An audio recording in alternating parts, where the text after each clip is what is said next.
New York City Mayor Eric Adams' new long-term strategy to fix the Big Apple's homeless crisis is stirring controversy. If severe mental illness is causing someone to be unsheltered and a danger to themselves, we have a moral obligation to help them get the treatment and care they need. His plan, announced this week, involves hospitalizing severely mentally ill homeless people, even if it's against their will. Now, Mayor Adams' approach has been met with backlash. Check out this headline. It's a hot mess.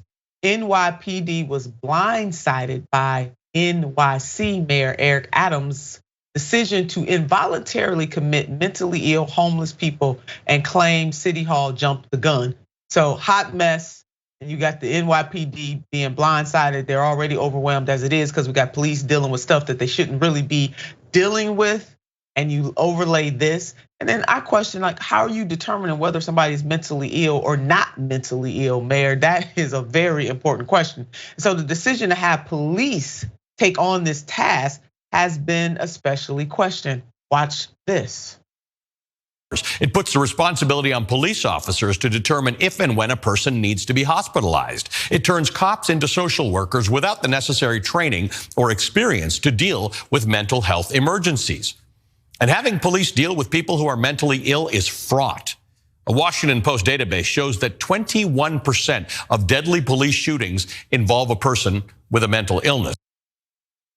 There it is. So Ali dealt with that straight up. This is not the job of the police. They don't have the requisite training to deal with this situation. And it only exacerbates challenges that are already there for people who are unhoused. And everybody who is unhoused, it does not necessarily have a mental illness. So the mayor approaching this conundrum this way just creates more of a problem. And Sarah Gillespie, a housing policy researcher for the Urban Institute, definitely criticized the plan. Let's put up what Sarah had to say. If you transport them to the hospital, I'm not sure what services they would receive. And if there is no plan for permanent housing, they will return to the streets and the cycle will continue. Once someone is in housing, there are wraparound services. And Ray, that's a key point that Sarah is making, the wraparound services portion. Yeah, I mean, this program is horrifying to me and other disability rights activists, advocates. It criminalizes mental illness, and also it's exceptionally discriminatory because the police can pick up anyone that they even just perceive as having a mental illness and put them in programs against their will. It's horrifying. It's violative of these people's rights. It's a civil rights issue for disabled people, and it's not a solution. It's not a solution whatsoever to homelessness. It doesn't do anything to address the factors that cause homelessness. It's no component to it to increase, housing opportunities. There's no, decrease in rent prices, no more subsidies. It is a disaster. It is a complete disaster, and it's horrifying to watch. And I hope that it is scrapped quickly. Yeah. And Ray, this mayor is using the term morality in the way out of context here, saying we got a moral obligation to help the.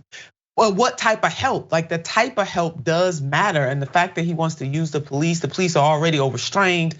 Again, this is not something they should be dealing with. You need social workers. We need to help people to be able to live their best lives. And if some in the homeless or unhoused population are mentally ill, of course we want to help them get the services that they need. But nobody should be forced. And the way that this mayor is seeking to do this is wrong. And Ray and I both hope that the activists that are pushing hard to get the mayor to see this a different way, that they are successful. Here is a quick look at the unhoused numbers in NYC.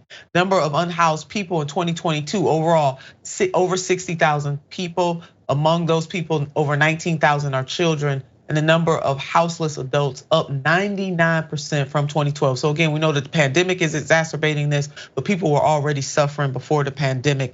And here are just a few steps, some solutions that we could take, that this mayor can take, and others across the country. We need permanent housing. We need to integrate healthcare. As Sarah mentioned, those wraparound services are vitally important.